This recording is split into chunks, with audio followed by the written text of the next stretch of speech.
Oke, kita kembali lagi di pembacaan kita yang hari yang ke-25. Oke. So, macam biasa, mari kita berdoa dulu sebelum kita mulakan pembacaan kita pada hari ini. Mari kita berdoa. Ya Tuhan, Allah Bapa kami yang bertata dalam kerajaan surga, terima kasih Tuhan atas berkat Engkau, terima kasih Tuhan atas kasih Engkau. Pada saat ini Tuhan, biarlah Engkau terus beserta dengan kami. Pada saat ini Tuhan, biarlah Engkau terus memberikan kami hikmat untuk memahami setiap satu apa yang firman Engkau ingin kami fahami Tuhan. Antara kudus Engkau Tuhan untuk beserta dengan kami, ampunkan dosa pelanggaran kami. Semua ini saya serahkan dalam nama Tuhan Yesus Kristus yang menjadi juru selamat dan penebus kami. Amin. Oke, dalam hari yang ke-25 ini kita ada dua pembacaan, yaitu yang pertama di dalam Lukas 2 ayat 41 hingga 52, dan yang kedua adalah di dalam Desire of Ages nomor 75 hingga 76 bab 8. Oke. Tajuk dia kunjungan ke pesta Paskah. Oke. So mari kita baca, oke? Lukas 2 ayat 41 hingga 52, Yesus pada umur 12 tahun dalam bait Allah. 12 tahun sama dengan darjah 6, oke? Tiap-tiap saya baca dalam Lukas 2 ayat 41 dulu. Saya mulai dari 41 sampai 52, oke? Tiap-tiap tahun orang tua Yesus pergi ke Yerusalem pada hari raya Paskah. Ketika Yesus telah berumur 12 tahun, pergilah mereka ke Yerusalem seperti yang lazim pada hari raya itu. Sehabis hari-hari perayaan itu, ketika mereka berjalan pulang, tinggallah Yesus di Yerusalem tanpa diketahui orang tuanya. Karena mereka menyangka bahwa ia ada di antara orang-orang seperjalanan mereka, berjalanlah mereka sehari perjalanan jauhnya lalu mencari dia di antara kaum keluarga dan kenalan mereka. Karena mereka tidak menemukan dia, kembalilah mereka ke Yerusalem sambil terus mencari dia. Sesudah 3 hari mereka menemukan dia dalam bait Allah. Ia sedang duduk di tengah-tengah alim ulama sambil mendengarkan mereka dan mengajukan pertanyaan-pertanyaan kepada mereka. Dan semua orang yang mendengar dia sangat heran akan kecerdasannya dan segala jawab yang diberikannya. Dan ketika orang tuanya melihat dia, tercenganglah mereka. Lalu kata ibunya kepadanya, "Nak, mengapa engkau berbuat demikian terhadap kami? Bapamu dan aku dengan cemas mencari engkau." Jawabnya kepada mereka, "Mengapa kamu mencari aku? Tidakkah kamu tahu bahwa aku harus berada di dalam rumah Bapakku?" Tetapi mereka tidak mengerti apa yang dikatakannya kepada mereka. Lalu ia pulang bersama-sama mereka ke Nazaret, dan ia tetap hidup dalam asuhan mereka. Dan ibunya menyimpan semua perkara itu di dalam hatinya. Dan Yesus makin bertambah besar dan bertambah hikmatnya dan besarnya, dan makin dikasihi oleh Allah dan manusia. Oke, habis sudah pembacaan untuk Lukas, oke? Lukas 2 ayat 41 hingga 52. So sekarang kita beralih kepada Desire of Ages nomor 75 hingga 76 bab 8 kunjungan ke pesta Paskah. Bagi bangsa Yahudi, tahun ke-12 ialah garis pemisah antara masa kanak-kanak dan masa muda. Setelah meningkat ke dalam usia ini, seorang anak muda Ibrani disebut anak hukum dan juga anak Allah. Ia diberi kesempatan istimewa untuk pelajaran agama dan diharapkan untuk mengikut berbagai pesta dan upacara keagamaan. Sesuai dengan kebiasaan inilah Yesus pada masa mudanya mengadakan kunjungan Paskah ke Yerusalem.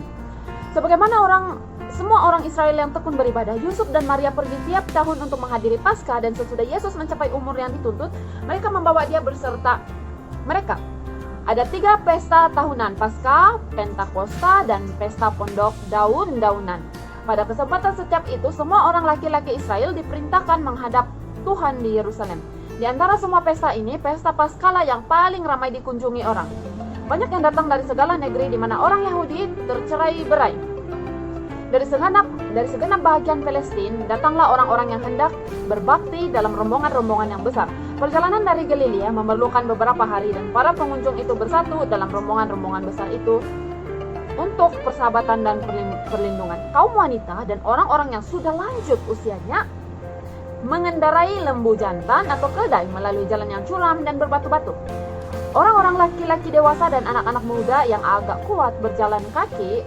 Waktu pesta Paskah itu jatuh pada akhir bulan Maret, akhir bulan Mac, atau pada awal bulan April. Dan seluruh negeri bersemarak dengan bunga-bunga dan beriang-riang dengan kicauan burung.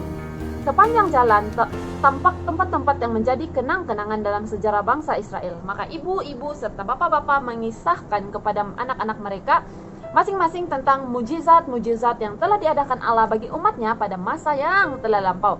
Mereka mengisi waktu perjalanan itu dengan nyanyian dan musik, dan tatkala akhirnya menara-menara Yerusalem nampak, berpadulah setiap suara dalam nyanyian kegembiraan yang gegap gempita. Sekarang kaki kami berdiri di pintu gerbangmu, hai Yerusalem. Biarlah kesejahteraan ada di lingkungan tembokmu dan sentosa di dalam purimu. Mazmur 122 ayat 1 hingga 7. Oke. Pemeliharaan Paskah mulai dengan kelahiran bangsa Ibrani pada malam terakhir dari masa perhambaan mereka di Mesir. Apabila tiada sesuatu tanda kelepasan tampak, Allah memerintahkan mereka supaya bersiap-siap untuk kelepasan yang segera akan terjadi. Ia telah memberikan amaran kepada Firaun tentang hukuman yang terakhir atas orang Mesir, dan ia telah menyuruh orang Ibrani mengumpulkan keluarga mereka di tempat kediaman masing-masing. Setelah segala ambang pintu dipercik dengan darah anak domba yang disembelih, mereka harus memakan daging dan domba itu yang sudah dipanggang bersama roti yang tidak beragi dan sayur pahit. Dan beginilah kamu memakannya: pinggangmu berikat kasut pada kakimu dan tongkat di tanganmu. Buru-burulah kamu memakannya. Itulah Paskah bagi Tuhan. Tengah malam semua anak sulung orang-orang Mesir mati terbunuh. Kemudian raja mengirimkan kabar kepada Bani Israel, bangunlah, keluarlah dari tengah-tengah bangsaku. Pergilah beribadahlah kepada Tuhan seperti katamu itu. Orang-orang Ibrani itu pergi keluar dari Mesir sebagai satu bangsa yang merdeka. Tuhan telah memerintahkan supaya pesta Paskah itu diselenggarakan tiap tahun. Maka akan jadi kelak, ia bersabda, apabila anakmu bertanya kepadamu, apakah artinya ibadahmu ini?